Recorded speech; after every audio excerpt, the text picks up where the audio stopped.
다음은 위의 위험 작업에 대한 근로자의 근로 시간의 제한이에요.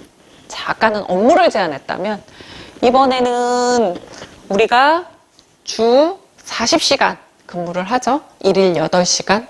근데 이러이러한 업무를 하는 사람들은 위험한 작업이니 일주일에 6시간, 주 34시간을 초과해서 근로해서는 안 된다. 이렇게 되어 있거든요. 1차에서 이거 많이 나왔죠? 물어보는 거.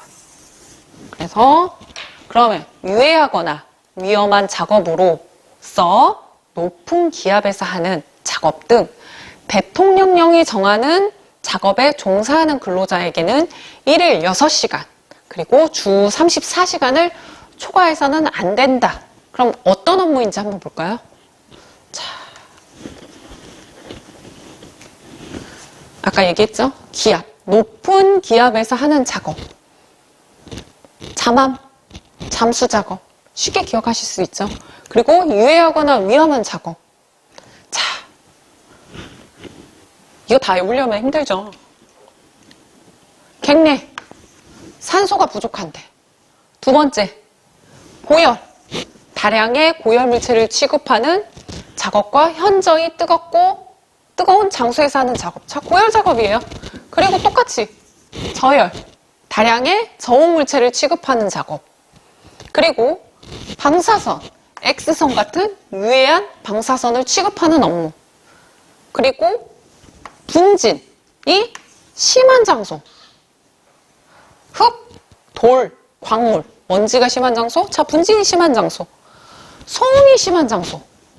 그리고 진동, 차감기 같은 작업을 너무 오래 해서는 안 된다는 거죠. 그리고 사람이 물건을 들 때, 사람이 인력으로, 힘으로 물건을 들면 당연히 힘들죠. 인력으로 중량물을 취급하는 거. 그리고 아까 보건관리에서, 저희 보건관리기관에서 나왔던 수음, 크롬, 이런 카드뮴, 중금속이라든지 아니면 이황화탄소, 유기용지, 이런 것들 같은 특정 화학물질이 먼지, 증기, 가스가 많이 발생하는 장소라는 거죠.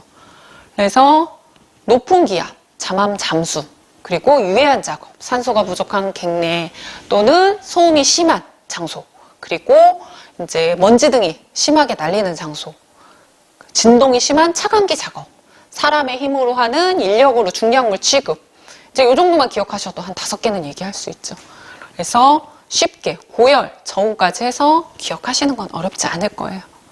자, 다음은 보건조치예요. 산업안전보건법에는 상당한 건강상의 장애를 일으킬 수 있는 이러이러한 것들은 건강장애 예방조치를 해라. 자, 보건조치를 해라. 이렇게 되어 있어요. 이거는 지도사에서 나온 적은 없고요. 기술사에서 요거를 묻는 문제가 있었어요. 그래서 원재료, 가스, 증기, 분진, 흉, 미스트, 산소결핍, 병원체 등에 의한 건강장애, 방사선, 유해강선, 고온, 저온, 초음파, 소음, 진동, 이상기압 등에 의한 건강장애, 그리고 사업장에서 배출되는 기체, 액체, 찌꺼기 등에 의한 건강장애. 4번, 계측감시 컴퓨터 단말기 조작. 저는 이게 발음이 너무 어려워요. 그리고 정밀공작 등의 작업에 의한 건강장애. 단순 반복 작업 또는 인체에 과도한 부담을 주는 작업에 의한 건강장애. 환기, 채광, 조명, 그 다음에 보온, 온도, 습도, 청결 이런 것들을 기준을 유지하지 않아서 발생하는 건강장애 이렇게 되어 있어요. 그래서 보면 여기는 물리적 유해인자죠, 우리. 그리고 여기는 이제 생물학적 유해인자와 화학적 유해인자가 섞여 있고, 나머지 요거는 인간공학적인 근골격계 관련된 이런 것들이고, 요거는 분진이나 가스 이런 것들 관련됐죠. 그래서 원, 방, 사, 개, 단, 환 이렇게 해서 기억을 하세요. 이게 너무 종류가 많기 때문에 여기서 한 개도 안 빼놓고 나는 외우겠다. 가능하신 분들은 하셔도 돼요. 근데 저도 기억하기 쉬운 거 몇 가지 정도만 해서 이걸로 인한 건강장애 이렇게 해서 기억을 했어요. 그래서 요거 앞에 기본적으로 원방, 사계, 단환 요걸 기억을 하시고 여기 뒤에 한 두세 개 정도 이런 것들에 의한 건강장애 뭐 방사선, 유해광선, 고온, 저온, 뭐 소음, 진동 이런 것들에 의한 건강장애 이렇게 쓰셔도 어느 정도 점수는 맞으실 수 있을 거예요. 법령은 무조건 다 외워야 돼요. 안 외우고 기억해서 할 수 있는 게 없어요. 건강장애 예방 대책이라든지 이런 것들은 조금 어느 정도 연상을 통해서 기억해낼 수 있는데 법은 뭐 무조건 외워야 되니까 그렇다고 법을 똑같이 다 쓰라는 건 아니니까 어느 정도 이제 기본 키포인트를 기억을 하셔서 거기에 맞춰서 쓰시는 게 중요할 것 같아요. 자, 이제 산업재해 보상법을 볼게요. 2022년도 3차에서 물어봤어요. 산업재해 보상보험법의 원리에 대해서 설명하세요. 그래서 요 네 가지를 말하고 이 네 가지의 구체적인 내용에 대해서 묻는 문제가 나왔었습니다. 제가 계속 말씀을 드리지만 3차는 기억에 의존한 보건 문제예요. 그래서 똑같은 문제에 대한 질문을 받았어도 어떤 분들은 이거에 대해 이건 것 같다. 어떤 분들은 저건 것 같다고 말하는 것들이 있거든요. 그래서 일단은 제가 들은 바로는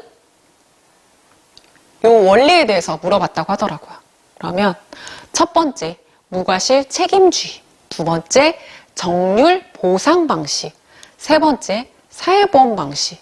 네 번째, 현실 우선주의. 무, 정, 사, 현. 이렇게 해서 외우시고요. 자, 그럼 이 구체적인 내용에 대해서 한번 볼게요. 무과실 책임주의. 자, 무과실이라는 건 과실이 없다라는 거죠. 그리고 책임주의라는 건 그래도 책임을 져야 된다. 사업주가 모든 건강, 안전, 보건상의 조치를 다 취했음에도 불구하고 사고가 나죠. 안 나면 참 좋겠는데. 그런 경우에도 사업주의 책임은 없지만 직업병에 대한 보상을 해줘야 된다. 이게 무과실 책임주의예요. 그래서 고용하고 있는 그 근로자에 대해서 노무를 제공하는 자에 대해서 이런 사고들이 났을 때 업무상 질병과 관련된 것들은 책임을 져야 된다. 이런 것들이에요. 그리고 두 번째, 정률 보상 방식이에요. 정률 보상 방식은 뭐냐면 내가 재직 기간이 30년이 됐던 1년이 됐든 상관없이 만약에 이런 산재가 발생을 한다고 하면 평균 임금을 기준으로 해서 보상을 하는 게 정률 보상 방식입니다. 그리고 세 번째, 사회보험 방식이에요. 강제성이 있다라는 거죠. 사업주가 나는 그냥 우리 회사에 적금해놨다가 저 사람 산재 발생하면 내가 낼게, 보험료 지급해줄게, 저 사람 보상해줄게, 이게 아니라 사업주에게 강제적으로 나라에서 이 보험을 들게끔 하죠. 그리고 보험료는 사업주가 내고 보상은 주체는 국가가 돼서 국가에서 보상을 합니다. 그래서 이게 사회보험 방식이에요. 그리고 마지막 현실 우선주의. 현실 우선주의는 뭐냐면 현실의 부양 상태를 고려해서 보상을 한다는 거예요. 예를 들어 혼인신고. 자, 요즘에 혼인신고 다들 일찍 하시는 분들 별로 없을걸요? 대부분 좀 살아보고 나는 혼인신고를 하겠다. 아니면 아이를 낳고 하겠다 해서 혼인신고를 안 하고 사실혼 관계로 살고 계신 분들이 있어요. 근데 가끔 우리 뉴스에서 보다 보면 이제 산업재해가 발생을 했고 결혼한 지 3개월밖에 안 됐고 아직 혼인신고도 안 했다. 이러신 분들이 있거든요. 근데 실제적으로 같이 살고 있는 사실혼 관계라고 하면 법적으로 혼인관계가 맺어져 있지 않더라도 보상을 한다는 게 현실 우선주의입니다. 그래서 이렇게 기억하시면 될 거예요. 사회보험으로서의 산업재해 보상보험이 있어요. 이건 뭐냐면 사회보장법에는 두 가지가 있다. 이건 뭐 시험에 나올 것 같지는 않아서 제가 아예 그냥 슬라이드에서도 뺐는데 그냥 두 가지가 있다. 어떤 것들인지 왜 이게 나왔는지 이 정도만 간단하게 기억하시면 돼요.